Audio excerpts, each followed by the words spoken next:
7 years, no steps, no words. Then one morning, a maid turned on a record player, and everything changed. They say there are moments in life that split time, before it and after it. For Charles Prescott, it happened on a Tuesday morning, 9:12 a.m., in the middle of an ordinary week. He was sitting in his home office overlooking the wooded back lawn of their property in Fairfield, Connecticut. Calls stacked up, emails unanswered, investors waiting. But he couldn't focus. He kept replaying the same footage on the security monitor again and again. Not the footage from the garage cameras or the ones pointed at the front gates. No, he was watching the one from the living room. The footage was grainy, slightly tilted, and too far from the action. But there it was, in the middle of the rug, his son, standing, no one holding him, no one prompting him, no crutches, no harness, just those thin legs that had never supported him for more than 3 seconds, shaking, bending, then straightening. And then he took a step, and another. Charles couldn't move, couldn't breathe, couldn't speak. He hadn't seen Nathan move like that. Ever. He muttered under his breath. Where was the therapist? Who told him to do that? That's dangerous. But there was no therapist in the frame. Only a woman in the far corner of the living room.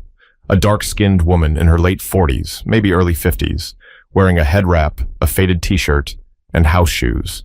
She was dancing, not performing, not choreographed, just moving to the music she had playing on the record player. A stack of old soul records she brought with her when she moved in a few weeks ago.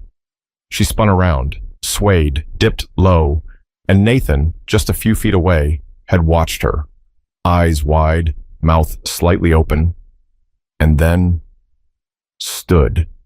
Charles sat back in his chair. His voice was barely above a whisper. How is this possible? That morning, everything changed in the Prescott house. But the change didn't begin in the footage. It didn't begin in the legs of a little boy who'd never known how to walk. It began days earlier, with a silent child, a frustrated father, and a maid who never raised her voice. The boy, Ellis Prescott, had lived 7 years in silence. Not completely mute, no, but quiet in a way that unsettled adults and confused his peers. He never laughed, not loud anyway. He never screamed, even during physical therapy. He didn't cry when he fell out of his chair last summer and split his lip open. Instead, he stared, always watching, always listening, always still. Dozens of therapists tried to connect with him. Specialists came in with toy boxes, hand puppets, and brain scans. Nothing stuck. Charles wrote checks so large they didn't even bother to invoice him anymore. Still, the boy stayed in the chair. His mother? She hadn't been around in years.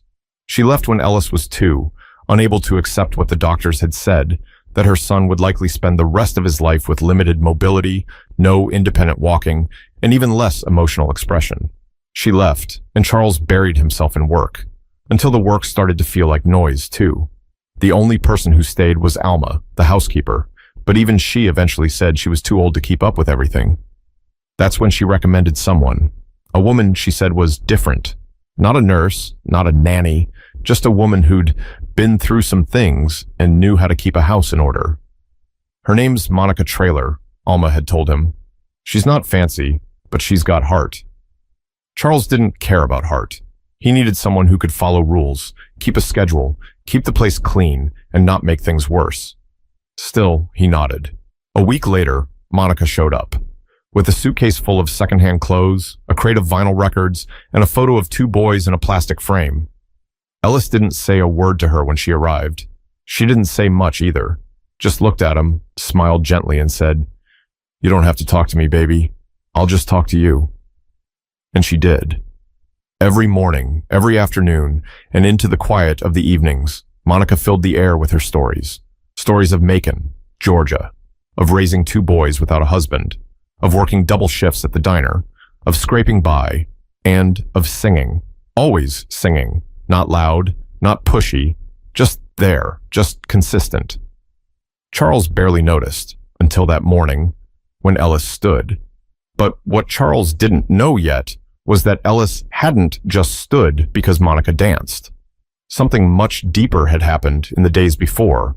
The first thing Monica noticed about Ellis wasn't his wheelchair, it was his eyes. She called them old man eyes, not in a cruel way, but in the way Southern folks say when a child seems to carry something heavy before his time. There was something behind his stare, not blank, not empty, just held back, like he was waiting on the world to show him a reason to care. He watched everything, everyone. He noticed when Monica moved the cereal from the second shelf to the first. He noticed when she folded the towels different from Alma. He noticed the way she hummed low while she cooked. He never said a word, but she saw it. His head would tilt ever so slightly when she walked by, always watching. It didn't bother Monica. In fact, it reminded her of her youngest son, Lennel. Lennel used to sit quiet just like that, she said one morning while cracking eggs into the skillet. Didn't speak till he was 4, would just sit there with his big ears and wide eyes, taking it all in like he was grading the world. Ellis blinked, but said nothing. She smiled to herself. Of course, once he started talking, he didn't stop. Used to wake up just to tell me dreams he had. One time he dreamt our dog robbed a bank with a popsicle stick. I told him, boy, that's the dumbest thing I ever heard. From the hallway, Ellis let out a small breath. It might have been a laugh. Maybe. Monica didn't push it. Instead, she kept talking to the boy like he talked back. She talked while she dusted, while she scrubbed the baseboards, while she ran her mop in long, slow swipes like she was painting the floor. She told him about the time Lennel tried to fry bacon with the iron, about the summer the AC broke and they slept with wet towels on their backs just to cool off, about her mama's peach cobbler and how she could never get it quite right. You know what I learned? She said one afternoon as she peeled sweet potatoes at the sink. People act like talking is the same as connecting, but most times it ain't. Some folks talk just to fill up space, but you... She looked over her shoulder toward the boy sitting in the entryway. You listen. I can feel it. Ellis didn't look away, just nodded, barely. Monica smiled, eyes misty. That nod meant more to her than any full sentence ever could. The days rolled by slow but steady. Monica started putting on her music when she cleaned. Real records, scratched and worn. She'd bring out the old Crosley she kept in her room and let it play in the mornings. Sometimes Sam Cooke. Sometimes Aretha.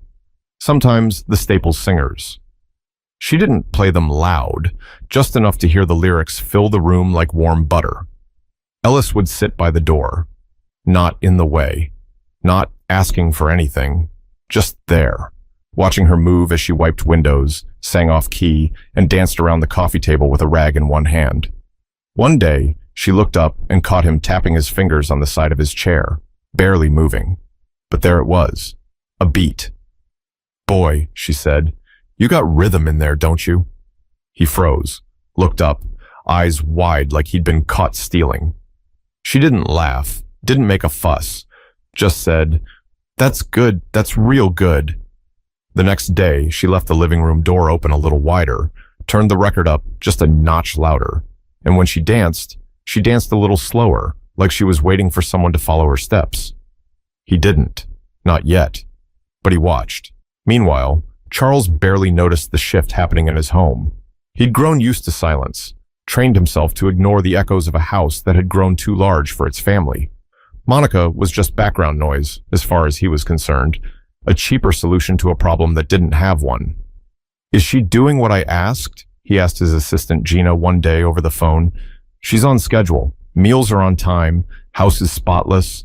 And Ellis seems calmer. Good. Keep her on for now. He didn't ask how she was doing it. He didn't care. But Ellis did. Because every word, every story, every off-key note that floated from Monica's mouth planted something deep in the boy's chest. Not hope. Not yet. Something quieter. Familiarity. The feeling that someone saw him and wasn't afraid. But familiarity can turn into something else fast, especially when the right song hits at just the right moment. Monica Traylor didn't grow up planning to be anybody's housemaid. She wanted to be a school teacher, a first-grade teacher to be exact. Kids that age still believe in magic, she once said, and they still think grown folks know everything. But life didn't go as planned. Nothing ever did after the car accident. It was 2007. Her husband, Leonard, was driving her and the boys home from church on a rainy Sunday in Bibb County, Georgia. A delivery truck ran a red light at Pio Nono Avenue and crushed their old Honda Civic on the passenger side. Leonard died on impact. Monica woke up 3 days later in a hospital bed with a bruised rib, a dislocated shoulder, and a 4-year-old who wouldn't speak anymore. That 4-year-old was Lennell. Her other son, Kendrick, had been in the back seat and made it out without a scratch. Physically. Emotionally, though, different story. Monica had to rebuild her life from scratch. Moved in with her sister for a while, took jobs nobody else wanted, dishwasher, motel laundry, even a part-time janitor at the courthouse. She never complained. But what she did do, every single day without fail, was talk to her boys. Even when Lennell didn't talk back, even when Kendrick started skipping school and rolling his eyes at everything she said, she kept talking and singing and loving them, loudly and patiently. "I know what silence feels like," she told Ellis one day while she dusted the banister. "But I also know silence ain't the end of the story. Not if somebody still talks to you like you're in the middle of it." So when Monica came to work at the Prescott estate, she didn't bring a degree. She didn't bring a polished resume or a certification in early childhood development. She brought what she knew, that even the quietest children are listening, that people heal when they feel seen, and that sometimes the most powerful medicine is consistency. Monica's first few days in Connecticut felt like being dropped on a different planet. Big white house, gravel driveway longer than the street she grew up on, doors that opened with fingerprints, a fridge that talked. She'd walked through the kitchen her first night and whispered, "This place got more buttons than a space shuttle." Still, she never let it shake her. She found her rhythm quickly. 6:30 a.m. coffee, 7 o'clock breakfast prep, vacuum the East Wing by 9, bedrooms by noon. Every day like clockwork. But what she paid most attention to was Ellis. She learned that he liked his eggs scrambled soft, not firm. That he preferred toast cut in triangles. That he never wore socks unless they were dark blue. That he hated overhead lights and preferred the curtains cracked open just enough to let in the sunlight. It wasn't coddling. It was noticing. And Ellis noticed her noticing. One night, she was cleaning up the kitchen when she felt a tap on her elbow. She turned around slowly. There he was, Ellis, in his chair, holding something in his hand, a record. It was Otis Redding. She smiled and took it gently. "You want me to play this tomorrow?" Ellis gave the tiniest nod. "All right then," she whispered. "We'll give Mr. Otis a spin." The next morning, as promised, Monica placed the record on the player. The soft, gravelly voice of Otis filled the room. Monica, wearing her house slippers and an old apron, began to sway. She didn't look at Ellis, not right away. She wanted him to feel the freedom without pressure. She wanted him to just be there in it. So she moved. She stepped from left to right, hands in the air, eyes closed. She twirled once, then twice, and when she opened her eyes, Ellis was there, on the threshold, not just in his chair, standing beside it, hands gripping the armrest like he'd just climbed out of a storm, legs shaking, face pale. But his eyes were locked on her. "Baby," she whispered, "don't be scared. I'm right here." He didn't fall, he didn't run, he just stood. Monica didn't run toward him, didn't panic. She just started dancing again, slow, soft, patient, like the floor was telling a story they both knew. And Ellis took one step, then another, and then dropped slowly back into the chair, exhausted, panting, cheeks red, but smiling. That was the first time she saw him smile. She didn't scream, didn't call anyone, didn't even clap. She just walked over, knelt in front of him, and said, "Told you, silence ain't the end of your story." But Monica didn't know that the entire moment was being recorded, and someone else in the house would see it before she had a chance to explain. Charles hadn't meant to check the cameras that morning. He only pulled up the feed because the alarm company pinged him about a low battery warning in Zone 3, living room east wall. Basic maintenance, nothing serious. But when he tapped the video tab on his tablet and rewound 10 minutes just to check, he froze. There was Monica, dancing in front of the coffee table, and Ellis, standing. His jaw clenched, his eyes narrowed.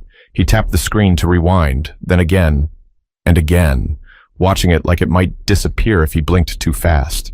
He didn't smile, he didn't cry, he didn't even breathe for a good 10 seconds. He tapped the intercom. "Gina, my office, now." His assistant, barely 3 sips into her tea in the kitchen, hustled upstairs. What's wrong? She asked, already bracing herself for bad news. Charles spun the tablet toward her. Watch. She did, twice. Is this recent? Timestamp says it's from this morning, about 30 minutes ago. She squinted. Where's the therapist? There is no therapist. That's Monica. Gina turned to him, eyebrows raised. That's Monica? Yes. And Ellis just, what, stood up like that? He didn't answer, because that was the question rattling around in his own head. Not just how Ellis stood up, but why now? Why her? He pulled up the footage from the past week.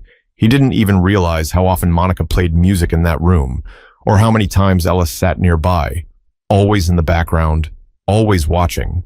He rewound to the day before. Otis Redding again. Monica moving, dust rag in hand, her back to the camera. Ellis sat still, but his hand tapped the rhythm against the side of his wheelchair. Charles blinked. That wasn't a coincidence. He called Alma. Did you say you recommended this woman? Alma, now retired and living with her niece in Waterbury, answered slowly. Yes, sir. Monica Traylor, from Georgia. You said she wasn't a nurse. No, but she's got more healing in her little finger than any doctor I ever met. She's doing things with Ellis I haven't seen in 7 years. Alma was quiet for a second, then said, Some folks carry light with them. They don't need training. They don't need permission. They just walk in the room, and something changes. Charles didn't like that answer. It sounded too much like magic, and he hated anything he couldn't explain. But when he looked at the footage again, at Ellis standing, on his own, no help, no prompting, it didn't feel like magic. It felt like Monica had seen something no one else had even bothered to look for. Meanwhile, Monica was in the laundry room, humming while folding towels. She had no idea she'd just triggered the biggest shift in that house in years. Ellis had rolled himself back to the window quietly. He didn't speak. He didn't mention the steps he took. Monica didn't either, but he watched her differently now, not just with curiosity, with trust. He followed her into the kitchen when she started dinner prep, rolled slowly behind her like a shadow. She didn't turn around. You want to help me cook? She asked. Silence. Then a whisper. Cut the carrots? She paused, frozen, slowly turned. He was holding a carrot in one hand and a child-safe knife in the other. She blinked. You just spoke to me. He looked down, almost like he didn't mean to. She walked over, gently placed her hand on his shoulder and said, You want to do the onions too? He nodded. Simple, real, quiet. She didn't cry. She didn't call anyone. Just passed him the cutting board and said, Be careful with your fingers, baby. They're the only ones you got.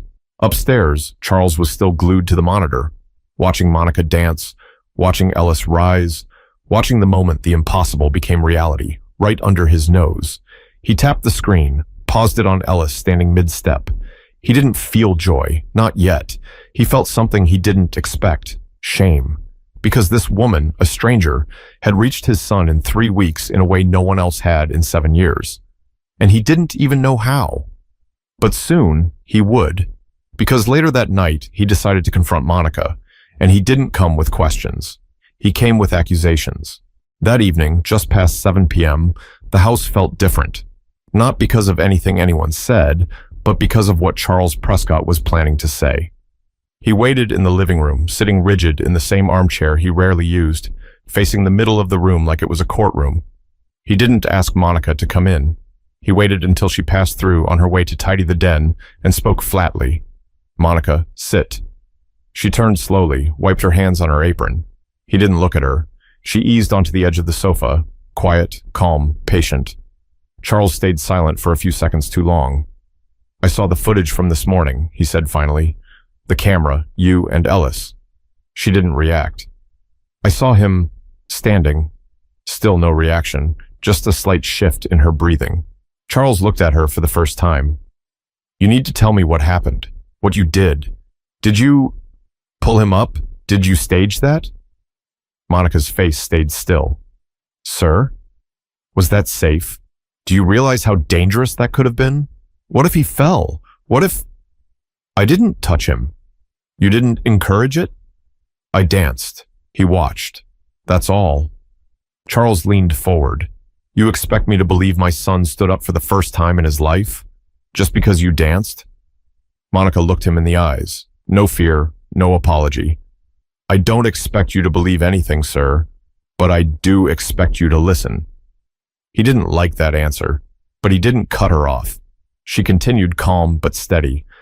That boy's been surrounded by people who talk about him like he ain't in the room. Doctors, therapists, teachers, even you. I'm not saying they're bad. I'm saying they were looking at him for what he couldn't do, not what he might do. She leaned back just slightly, the only hint of emotion showing in her voice. I didn't push him. I didn't ask him to prove anything. I just showed up every day and treated him like a person, not a patient. Charles narrowed his eyes. And you think that's all it took? No, I think that's what he needed. There was a pause. He looked down at his hands, rubbed his palms slowly. Something in her words got under his skin, not because they were wrong, but because they weren't. She stood up. I'm not trying to take credit for your son's progress, but I won't sit here and pretend he didn't take those steps on his own. I was just dancing. Charles stood too, slower. His voice dropped. I've spent millions on the best people money can buy, all the right programs, the latest devices, and you're telling me he just needed someone to talk to him? No, I'm saying he needed someone to see him.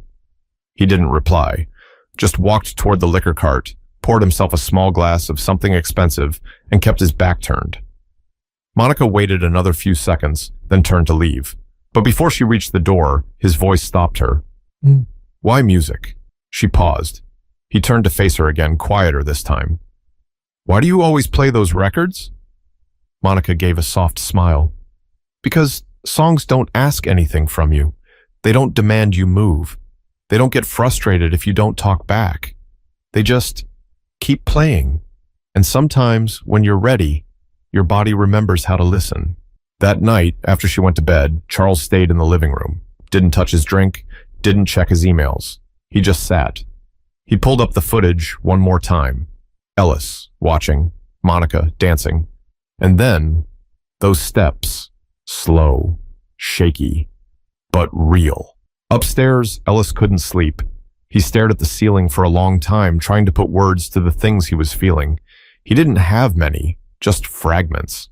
He thought about Monica's singing, the way she moved like she belonged in the house, the way she never asked him to perform but still made him feel like he could.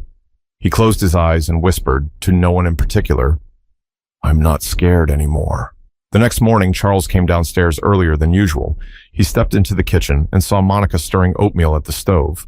Ellis sat at the table with a coloring book. Good morning, Charles said, voice rough from the weight of too many thoughts. Monica nodded. Morning, Mr. Prescott. He walked over to the table, looked at the drawing.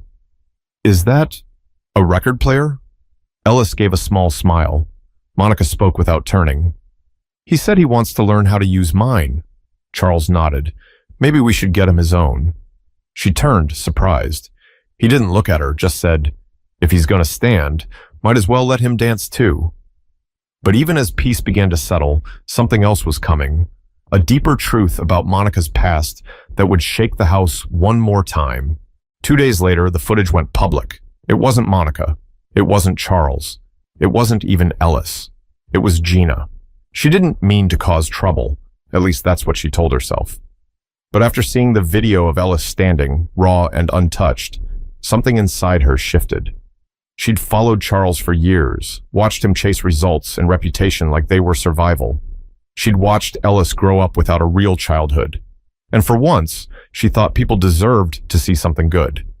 So she clipped 30 seconds of the footage, no names, no faces, and shared it on a private Facebook group for parents of children with neurological disorders. She captioned it, Sometimes, something unexpected sparks everything.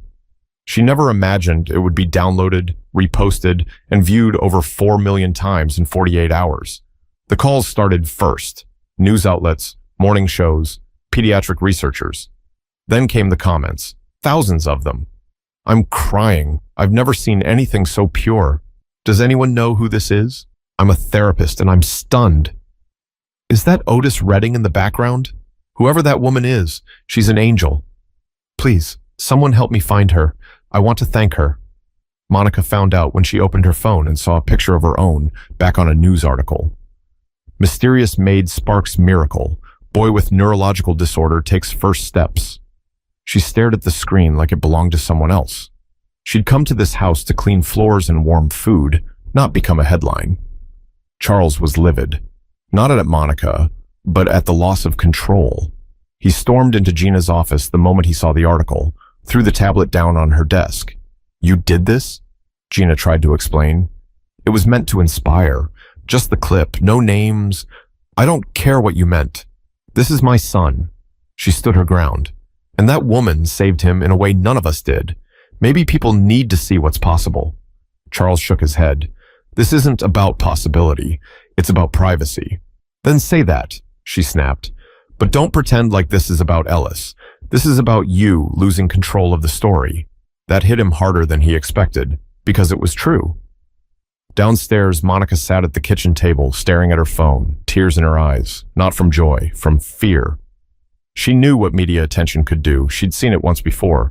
When her son Kendrick got into trouble at 16, the headlines didn't say struggling teen. They said black boy from the South with a record. He lost job interviews before he ever got a chance. Lennell stopped talking again after that, too scared someone would come for him next. That's why Monica kept her head down. That's why she never posted photos of herself. That's why she didn't even tell Charles about her past. She wasn't hiding. She was surviving. So now, with her name floating around online, her stomach turned. Later that night, Charles found her sitting on the back porch, staring into the woods. He cleared his throat. She didn't turn. I'm sorry this happened, he said. Still, she didn't speak. I should have protected your privacy.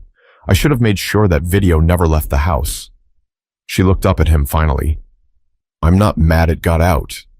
He raised an eyebrow. I'm mad it happened without anyone asking if I was ready. Charles nodded slowly, sat beside her. For what it's worth, he said, I didn't ask Ellis if he was ready either. I just kept trying to fix him like he was a problem. They sat in silence for a long minute. Then she said, You know, there's a reason your son stood up. Charles looked at her. Because you danced? No, because he wanted to. She turned to him. I gave him music. I gave him a beat, but he made the choice. You need to stop giving credit to everything but that boy's heart. The next day, Charles held a press conference, not as a CEO, but as a father. He stood in front of reporters, cameras flashing. My son stood up not because of some miracle, he said, voice steady. He stood because someone believed in him. Someone patient. Someone kind. That person's name is Monica Traylor, and she deserves to be known, not as a maid, but as a teacher, a healer, and a woman who gave my son back to me. Monica didn't attend the conference. She stayed in the kitchen, making grilled cheese for Ellis, while Sam Cooke played on low. Ellis looked up and said, Can we dance after lunch? She smiled. You bet we can. But before their lives settled into something new, Monica had one more truth to share, one she hadn't spoken about since the day she buried her husband. It was Sunday, cool breeze, late morning. Monica stood by the flower bed near the back fence, hands in the soil. Not gardening, just touching the earth. She'd done that since the accident, said it reminded her she was still here, still breathing, still grounded. Ellis rolled up quietly beside her. He didn't say anything at first, just watched. Then softly, Miss Monica? She turned, wiping her hands on her apron. Yes, baby? Can I ask you something? Always. He looked at the dirt, then back at her. Were you ever scared to talk again? After something bad? She didn't answer right away. Instead, she pulled a folded piece of paper from her apron pocket, smoothed it out with slow fingers. It was old, yellowed at the edges. A drawing. 2 boys and a man with a crooked smile, and her, drawn with a triangle dress and long arms. My son Lennell drew this when he was 5, she said quietly, year after the crash. She handed it to Ellis. He stopped talking after his daddy died, for a whole year, but he drew pictures like these every week. It's how he told me he was still in there. Ellis traced a finger over the little stick figure faces. Monica knelt in front of him, level with his eyes. I was scared every single day, she said, but not because he was silent, because I didn't know if he felt safe enough to come back out. She paused. You ever feel like that? Like the words are stuck? Ellis nodded. She smiled. That's okay. The words will come when they're ready. And until then, you just keep living, keep dancing, keep listening. By that afternoon, the calls slowed, the headlines shifted, the attention faded, as it always does. But something else had started to take root in the Prescott house. Ellis wasn't just standing now, he was walking, slowly, a few steps a day. Some days were harder than others, but he kept trying. He was talking more, too. Short sentences, still quiet, but clearer, and always with Monica. Charles, for the first time in years, stayed home more.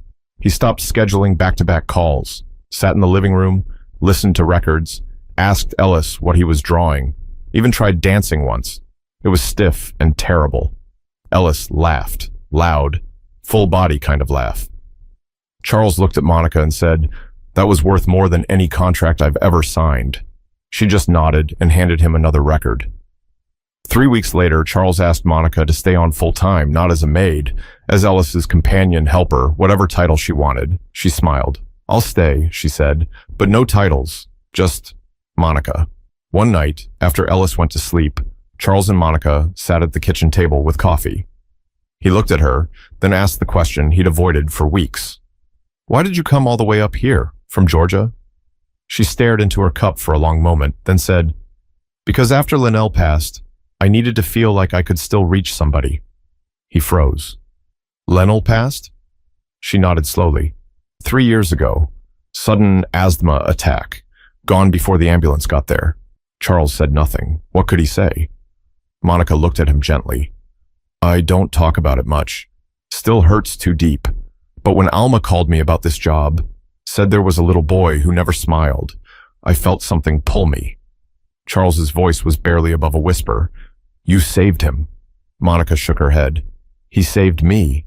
That night, Monica stood at the doorway of Ellis's room, watched him sleep, his legs curled, his chest rising slow and steady. She whispered, "Thank you, baby, for letting me in," and turned off the light. Sometimes, the people we expect the least from are the ones who change everything. Sometimes, healing doesn't come from a clinic or a manual. Sometimes, it's a song, a quiet room, a woman with tired feet and an open heart, and a boy who was finally ready to stand. If this story meant something to you, share it. You never know who needs to hear it today.